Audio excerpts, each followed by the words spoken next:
Hi book lovers, welcome back to my channel. Before I begin this video, which I'm very excited about, I just want to say that the Black Lives Matter movement is still going on despite protests having started like weeks ago. There's still so much you can do. Donate, sign petitions, educate yourself, and most of all, read Black creators, Black authors. Links will be in the description for any resources that you need, and also over on Instagram if you need romance recs by Black authors. I did a whole trope request thing on my stories the other week. They're all in my Instagram page, my story highlights. So if you're looking for a specific romance book by trope, like enemies to lovers, brother's best friend, I have romance recommendations by Black authors. So if you want to check it out, please do check out all the authors that I mentioned in my highlight. There were a ton of trope requests, so you're probably gonna find something that fits you. And now onto my historical romance video. This coming week is probably just gonna be straight up all about historical romances because I already have another video planned. It's all I've been reading these days. But today's video I am very excited about because I'll be comparing new versus old school historical romances. I have 5 books that I read for this video. I was gonna do originally 4, like 2 old school and 2 new ones, but I ended up reading another old school romance, so I figured why not just include it for this video. It was honestly so much fun reading these books. I pretty much enjoyed them all. It was interesting seeing how different these books were, given that some of them were 20-30 years apart. So the 2 new historical romances that I read were The Virgin and the Rogue by Sophie Jordan, which released this year, and then the second one is All Scott and Bothered by Kerrigan Byrne, which is coming out in a couple months, the end of September. I almost read 2 arcs for this video, but I figured I should probably read something that you guys could also read by the time I upload this video. So that one is Virgin and the Rogue, which released back in May, and the 3 old school romances that I read were The Secret by Julie Garwood, which released in 1992, Ransom by Julie Garwood, which is the sequel to The Secret. This one released in 1999, and the last old school romance that I read was Night Song by Beverly Jenkins. This one released in 1994. So both Night Song and The Secret both released before I was even born. I have read all of these authors before. They're not new to me.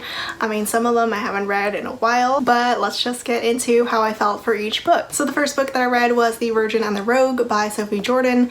This is book 6 in the Rogue File series, which is, it was a new to me series. This is the first book in the series that I read. But it was totally fine as a standalone, though I could tell that the heroine's older sister already got her story because she's married to a duke. And they're living with her. That sister's story was book 5, I think, and I really want to read it now after reading this one. But The Virgin and the Rogue is about Charlotte, the middle of 3 sisters, and Kingston, who is the stepbrother of Charlotte's new brother-in-law. It is very much an opposites attract story.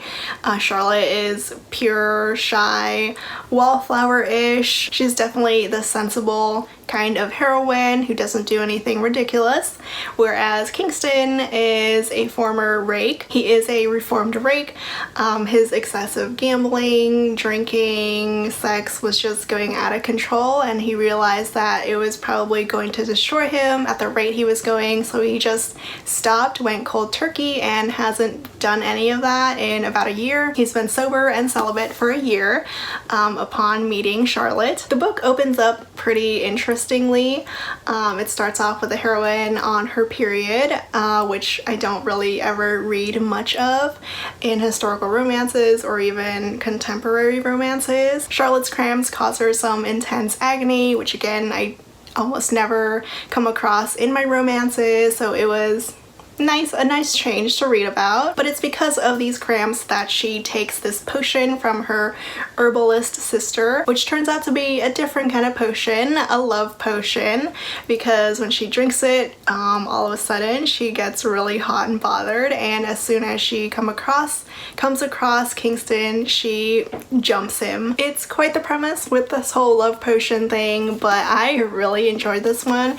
It's been a long time since I read Sophie Jordan, Kingston. Since I read one of her historicals, I'm more familiar with her contemporaries, but I have read her historicals in the past. Her debutante files, I've read 2 books in that series, but there are like okay reads, 3, maybe 4 stars. This one I ended up giving 4 stars. I really enjoyed it. I thought Charlotte and Kingston were a wonderful match. I love opposites attract, and this one was like, it filled the trope perfectly. We've got a very proper heroine who, is also engaged to someone else. He's a childhood friend, but he's the most bland dude ever, and Kingston realizes that, you know, he's not right for Charlotte and that Kingston himself is the perfect match for her. It was just really fun and really charming, lots of steam, especially because of this love potion that's not really a love potion. And I also love the nicknames in this one. I love when the main characters give each other or call each other by nicknames.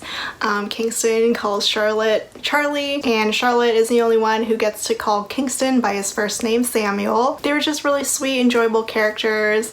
I'm a little mad now that I never read this series from the start, because now I really want to, and I am very excited about the next book, book 7, which is called The Duke Effect, and it's about the youngest sister, the herbalist, that gave Charlotte the love potion. The next new historical romance that I read is out in 2020 but won't be out for a couple of months, and that is All Scott and Bothered by Kerrigan Byrne. This is book 2 in the Devil You Know series. The first book is called How to Love a Duke in 10 Days, which I really enjoyed. I always love Kerrigan Byrne, but I loved All Scott and Bothered so much. It's definitely a new favorite of mine from her. I am so excited for everyone to read it. I would recommend reading How to Love a Duke in 10 Days first though, but it is still fine as a standalone. Each couple has their own romance. The series centers around these 3 best friends called the Red Rogues. They all bonded together while they were in private school, especially when the heroine of How to Love a Duke in 10 Days was raped. This all happens in the prologue, so I'm not really spoiling anything, but this heroine ended up killing her rapist, and they all helped her bury him. So they all have this incredible, unwavering bond together. Cecilia is the second of the 3 friends to get her story for All Scott and Bothered, and she ends up falling for this humongous Scottish grump of a man. I loved Cecilia and Ramsay so much. This is also another sort of opposites attract romance. Ramsay is the biggest grump ever, and Cecilia is very much a sunshine kind of heroine. Cecilia is very curvy. I wish the cover reflected that, but sadly doesn't. But she has curves all over, and she was made fun of for that when she was growing up. She actually had a pretty awful childhood, but when like a sort of mother figure rescues her, that mother figure helps her realize that she has nothing to be ashamed of. She should relish in her body and her curves. So that's the kind of woman that she grew up to be. She's not afraid to eat. She's not afraid to speak her mind, defend herself, defend her friends. She's just the most kind-hearted and sweet heroine ever, and when she inherits this ward from her late aunt, she takes in that girl like she's her own daughter. I love those 2 together. They're so sweet. And along with that ward, she's also inherited this gambling establishment that was kind of sort of also a brothel, and this establishment is under fire from our Lord Chief Justice hero. This might be the first time I've ever read a book, a historical romance, where the hero is like a Lord Chief Justice. So he's basically a judge, a very hands-on judge, which is why it brings Ramsay and Cecilia together. The book also has the sort of secret identity trope, because when Cecilia inherits the establishment, she also has to pretend to be the scandalous owner of the place with like a wig and makeup.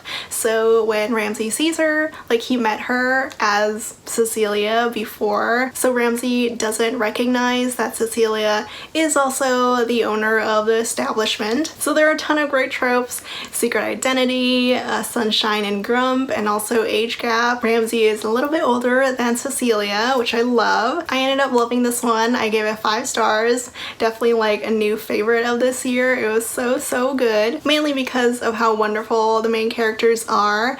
Ramsay is this behemoth of a man. He's a giant Scot who is a total grown drunk to everyone, you know, ice cold. He grew up in the streets with nothing, but as soon as he meets the gorgeous, curvy Cecilia, he cannot get her out of his mind. I love an obsessed alpha hero, and Ramsey is definitely one of them. He is a total sweetheart to Cecilia. I mean, it takes him a while to warm up to her, but once he does, he becomes a cinnamon roll to her, to her ward. Like, he loves children, so he is such a nice guy to the little girl. There's also a good dose of intrigue in this book because they're both investigating this series of like kidnappings and child trafficking. But I mean, when you go into a Kerrigan Byrne book, you kind of expect to read something that's really sexy, really passionate, but also a little bit dark. She writes tortured heroes so well.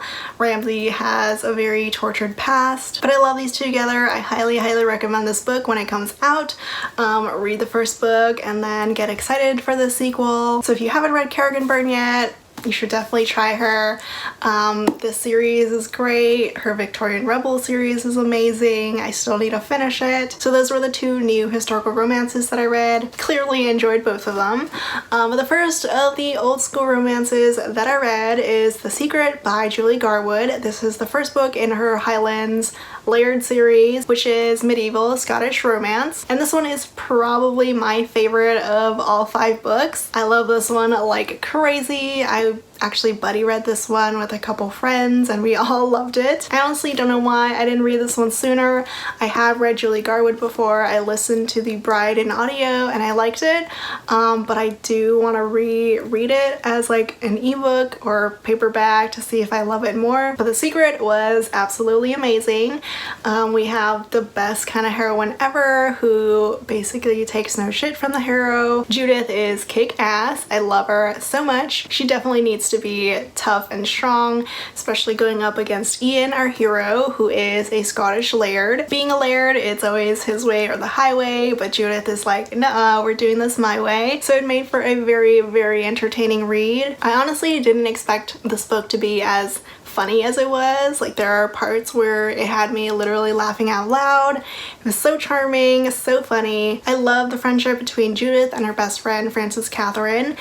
Frances Catherine is a Scot, Judith is English, so their friendship should never really have existed, but it did anyway. And they've kept up the friendship ever since they were really young girls, and now that Frances Catherine is about to give birth, she wants Judith to be by her side, so her laird Ian goes off to fetch her. I guess it's a bit of a road trip romance if you want to call it that. They both travel together from England to Scotland to the Highlands with Ian's little posse, who are fantastic as well. Ian is very much an alpha hero. He knows what he wants and he goes after it, and once he realizes that he's in love with Judith, or Judith is the one for him, he'll stop at nothing to have her as his bride. I love this book. I love Scottish heroes. I love medieval Scotland. I mean, medieval Scotland was the very first kind of historical romances that I ever read, and now I really want to go back and read some more. If you're new to old school romances, I highly recommend trying The Secret. It might change your mind or make you fall in love with old school stuff. Some people might think that old school romances, that the heroine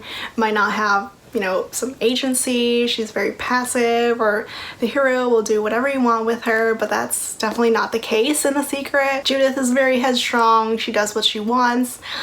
She does what she thinks is right. I just loved her and Ian together so much, and I have to say that their wedding scene is probably one of the funniest scenes that I've ever read. I'm just so glad that I finally read this book because I love it so much. After finishing The Secret, I basically had to read the sequel, which is Ransom. I was kind of bullied into it by some friends, but I didn't mind. I love when people tell me what books they think I should read. But yeah, this is the sequel. This is about Broderick and Ramsey, who were kind of part of Ian's like clan. They were introduced in The Secret, and in The Secret they kind of went off to England to find their own English bride because they saw how amazing Judith was, but they ended up not finding one for them. So it's been a couple years since The Secret, and Broderick and Ramsey both have their own clans now. They are both lairds themselves. So it's got a double romance. We have both Braddock and Ramsay's romances with two different women who are also amazing. I sadly didn't love it quite as much as The Secret. I gave this one 4 stars. Braddock ends up falling for Jillian and Ramsay ends up falling for Bridget. There is a lot of intrigue in this book with Jillian's family who were slaughtered in front of her because this really evil guy wanted this chest of jewels from their family, and now Jillian is forced to find this chest for that evil guy, the evil Baron, and she has to venture into Scotland where she thinks her sister is. Braddock accompanies her. Basically, he won't let her out of his sight because he's pretty much claimed her from like the moment that he met her. There is a lot going on in this book. It is a really big book, like 600 pages almost, with 2 different romances and then the whole like overarching story with this missing chest. But I did enjoy it. I really liked all of these characters. I loved the friendship between Bridget and Jillian. They are so hilarious together, especially when they go up against their men. They basically talk about how clueless and dumb their men are, especially when it comes to love and their feelings. I really like the way Julie Garwood writes these heroines of hers. They're tough, they're headstrong, they're definitely not pushovers. They do not let their alpha men do whatever it is they want. So this is book 2 of the Highlands Laird series. My favorite still is The Secret. I know a lot of people consider Ransom their favorite. If you have read the series, let me know which one is your favorite. There is a 3rd book too. All 3 books are written like really far apart. Like the 1st book released in 1992, this one released in 1999, and the 3rd book, Shadow Music, released in 2007. You can definitely tell how different these 2 are. I mean, I wish they had matching covers, but they don't. But Ransom had so much more intrigue than The Secret did. Kind of wish that Ransom focused a little bit more on the romance, which is why it wasn't like a full 5 stars like it was for me in The Secret, but I'm still really happy with the series, and I'll probably end up reading book 3, Shadow Music, sometime just because I want to finish the series. And then the last book that I read of the old school romances is Night Song by Beverly Jenkins. This was actually her very first book that she ever published, and you can definitely tell from the writing that it's one of her earlier books. I love Beverly Jenkins. I love her westerns. I love how she writes black love in historical. I ended up liking Night Song, but I didn't love it. It's not like a new favorite of mine from her.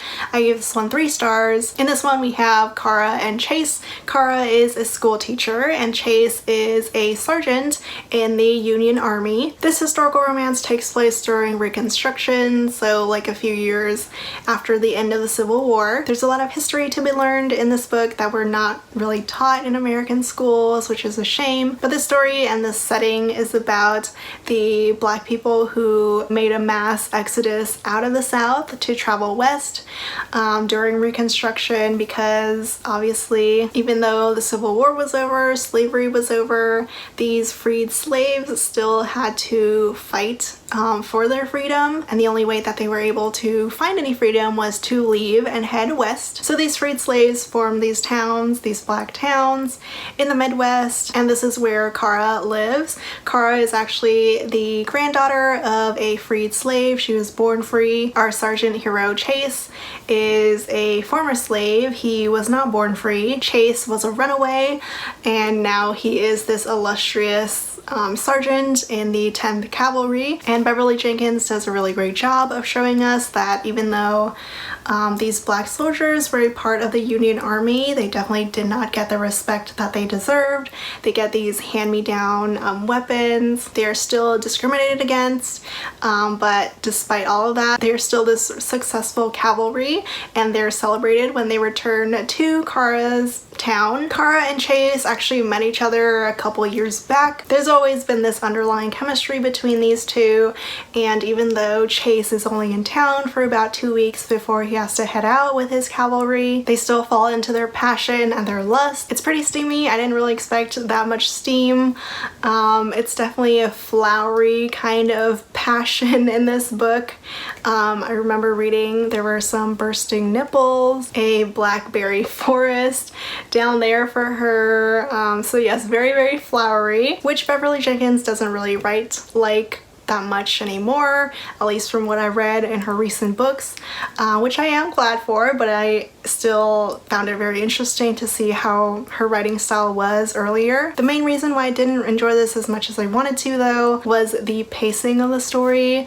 Kara is basically in love with Chase by like 30%. Chase definitely takes his time to admit that he's in love with her. He has expressly told her and everyone that he's not the marriage kind of guy, but he still can't help falling for his school marm, who he calls multiple times. Not really my favorite nickname. I wish he called her darling more, because he does call her darling. He also has a mustache that is mentioned like 100 times throughout the book that Kara thinks is very, very sexy. I personally am not a big fan of mustaches unless it comes with a full like beard, but still it is a historical romance, so can't really get mad about that. Kara was a wonderful heroine like the other heroines that I mentioned, very headstrong. She loves teaching young kids, even though like the rest of society has not made it easy for her. But yes, the pacing, she was already in love with this guy pretty early on, whereas like the story outside of the romance moved very, very slowly. There is a lot of info dumping, and while it's like fairly important to know about, it did drag the story down a little bit. Like it made the story move too slowly. I did love Kara's character though. Chase is like iffy for me. I did get a little annoyed with how amusing that he found Kara. Like he would always laugh at whatever she did, and would still recommend it if you love Beverly Jenkins, or if you want to read something that's different from your typical like English white historical romance. If you do want to read an amazing old school romance for Beverly Jenkins though, highly, highly recommend Indigo.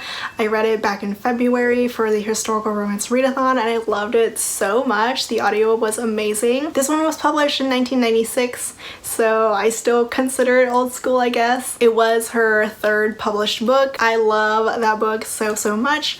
It's amazing slow burn, wonderful characters, a hero who woos the heroine. That book centers around the Underground Railroad, and like you all should read it. And if there is at least one Beverly Jenkins book that you need to read, I would 100% say Indigo. If I remember correctly, all the heroines were pretty much virginal heroines, which I'm not too surprised about when I read historical romances, but they're all still wildly different. Like all three of the old school heroines were stunningly gorgeous, and they had multiple marriage proposals from a lot of men. Sophie Jordan and Kerrigan Byrne's heroines definitely did not have multiple proposals. We have a curvy heroine in Kerrigan Byrne's book, which is probably not very common in old school romances. The modern romances were definitely a lot steamier than the old school ones, though I will admit that Night Song probably rivaled Kerrigan Byrne's and